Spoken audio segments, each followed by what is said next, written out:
მოგესალმებით, დღევანდელი ჩვენი საუბრის თემა არის კვლევის აქტუალობა და ეს ვიდეო იწერება სპეციალურად YouTube-ის არხისთვის. ვინაიდან YouTube-ზე განსხვავდება ეგრეთ რეგულაციები და შესაბამისად კონტენტის გადმოტანა და მისი კოპირება არ მოხდება სხვა არხებიდან, არც Instagram-იდან და არც TikTok-იდან, არც Facebook-იდან. დავიწყოთ. დღეს გვაქვს საუბარი ძალიან საინტერესო თემაზე, შესავალი ნაწილის კვლევის აქტუალობაზე და დღეს ამ ვიდეოში ვისაუბრებ იმის შესახებ, თუ რას ნიშნავს კვლევის აქტუალობა, რას მოიცავს ეს ქვეპუნქტი და რა უნდა დაიწეროს კვლევის აქტუალობის ნაწილში. მაშისადამე კვლევის აქტუალობა ეს არის სადიპლომო ნაშრომის შესწავლის ყველაზე მნიშვნელოვანი და ყველაზე უფრო მოცულობითი პუნქტი სხვა ქვეპუნქტებს შორის. კვლევის აქტუალობა ყველა სადიპლომო ნაშრომის შესავალში გვხვდება, მათ შორის არის როგორც სადოქტორო დისერტაციების შესავალში, ასევე საბაკალავრო და სამაგისტრო ნაშრომის შესავალში და ხშირ შემთხვევაში სტატიების შესავალშიც კი.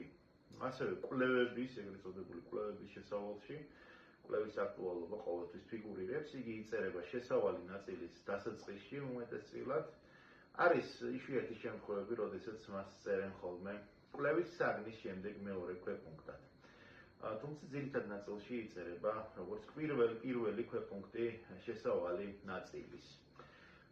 გამომდინარე იქიდან, რომ იგი ყველაზე უფრო მნიშვნელოვანი ქვეპუნქტი არის, შესაბამისად ყველაზე უფრო მეტი მოცულობა მას უნდა დაუთმოთ და დაახლოებით სასურველი არის, რომ კვლევის აქტუალობა იყოს შესავალი ნაწილის დაახლოებით 30%, მაინც, იმიტომ რომ კვლევის აქტუალობაში თქვენ უნდა დაასაბუთოთ კვლევის ჩატარების საჭიროება. ყურადღება მიაქციეთ ამ მომენტს, საჭიროება უნდა დასაბუთდეს კვლევის აქტუალობაში. კვლევის აქტუალობა ნიშნავს ნაშრომის კონკრეტულად, უბრალოდ ვთქვათ, კვლევის ჩატარების საჭიროებას აქ და ახლა, დროის კონკრეტულ მონაკვეთში და კონკრეტულ სფეროში. მაგალითისთვის, თუ თქვენ კვლევას ატარებთ, მაგალითისთვის 2026 წლის აპრილის თვეში, აპრილიდან მაისამდე დარდება კვლევა, შესაბამისად უნდა ისაუბროთ, რომ ამ მონაკვეთში, ანუ კონკრეტულად აპრილი-მაისი არ მიეთითება, მაგრამ იგულისხმება, რომ ეხლა როცა დარდება კვლევა, არსებობს კვლევის ჩატარების საჭიროება და შესავალ ნაწილში უნდა გამოკვეთოთ ის, თუ რატომ არის ეხლა აქ და ამ სფეროში და კონკრეტულად იმ კვლევის საგანზე და კვლევის ობიექტებზე და კვლევის ქვეობიექტებზე კვლევის ჩატარება საჭირო და აი ამ კვლევის ობიექტებზე და კვლევის ქვეობიექტებს შემდგომში სხვა ვიდეოში განმარტავ უკვე და უნდა გამოკვეთოთ კვლევის ჩატარების საჭიროება. ყურადღება მიაქციეთ აი ამ სიტყვას საჭიროება, რადგან იგი ყველაზე უფრო ზუსტად ასახავს კვლევის აქტუალობის შინაარსს. კვლევის აქტუალობა კვეთს ნაშრომის თეორიულ და პრაქტიკულ მნიშვნელობას და კვლევის სამეცნიერო სიახლეს გადაკვეთაშია ამ ქვეპუნქტებთან, თუმცა არსებობს განსხვავებები კვლევის აქტუალობასა და თეორიულ და პრაქტიკულ მნიშვნელობას შორის. მიუხედავად ამისა, როდესაც დაწერთ, რომ საჭირო არის კონკრეტულ სფეროში კვლევის ჩატარება, იქვე შეგიძლიათ, რომ მიუთითოთ, რომ ასევე საჭირო არის ეს საჭიროება, ასე ვთქვათ, გაამყაროთ იმითი, რომ ვთქვათ, მწირია კვლევები კონკრეტული მიმართულებით და შესაბამისად თქვენ გინდათ, რომ ამოავსოთ ის სიცარიელე, რომელიც თეორიული კვლევების პროცესში წარმოიშვა. შესაბამისად, აქედან გამომდინარე, საუბარია იმაზე, რომ თეორიული ბაზისი ნაკლებია, ან საერთოდ არ არის კვლევა ჩატარებული თქვენი კვლევის საგნის შესახებ, ან ჩატარებულია ზოგიერთი კვლევა, მაგრამ ეს კვლევები მხოლოდ და მხოლოდ ნაწილობრივ მოიცავს ზოგიერთ ასპექტს თქვენი კვლევის საგნისა, ან ჩატარდა, მაგრამ ადრე ჩატარდა და თქვენ ეხლა ახლანდელ ვითარებას გინდათ, რომ შეეხოთ და შეისწავლოთ და გარკვეულწილად თქვენ ეხებით ისეთ ქვეპუნქტს, როგორც არის თეორიული და პრაქტიკული მნიშვნელობა ნაშრომისა. კონკრეტულად უფრო მაინც თეორიული მნიშვნელობა.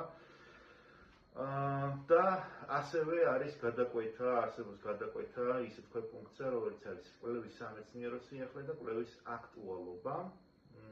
კვლევის სამეცნიერო სიახლე გახლავთ ის, თუ რა ახალი არის ამ, ასე ვთქვათ, რა ახალს გავიგებთ, რას გავიგებთ ახალს კვლევის შედეგად რა სიახლის მომტანი იქნება იგი იმ კონკრეტული სფეროსთვის, რომელშიც ტარდება კვლევა, ხოლო კვლევის აქტუალობა, როგორც გითხარით, ეს არის კვლევის ჩატარების საჭიროება და თქვენ ზუსტად უნდა გამოკვეთოთ ეს საჭიროება კვლევის პროცესში.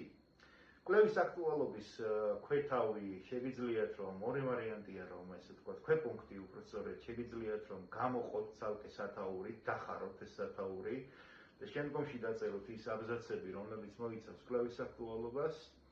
მე მინახია ესეთი ტექსტები, მაგრამ ძირითადად აბზაცები, ეგრეთ წოდებული ქვეპუნქტების აბზაცები ნაშრომში ერთმანეთისგან გამოყოფილი არ არის.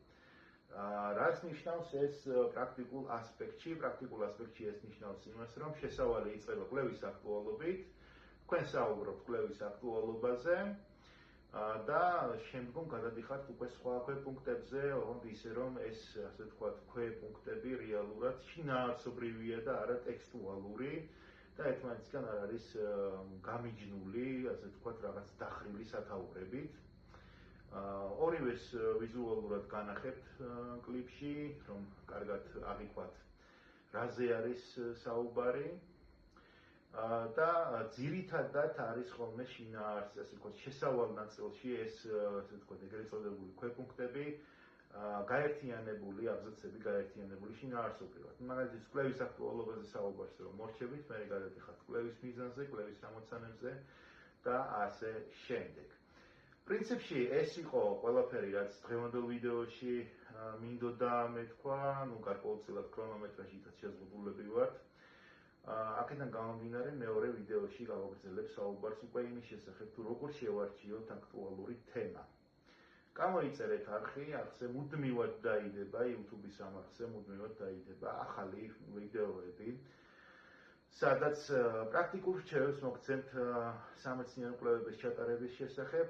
ეს რჩევები არც ერთ თეორიულ წყაროში არ არის, მას ვერ აგენერირებს ხელოვნური ინტელექტი, იქ ეფუძნება მხოლოდ პრაქტიკას, მრავალწლიან პრაქტიკას. გამოიწერეთ არხი. იმედია რომ ეს ინფორმაცია, რაც დღეს მოგაწოდეთ, თქვენთვის გამოსადეგი იყო და გისურვებთ წარმატებებს მომავალ შეხვედრამდე.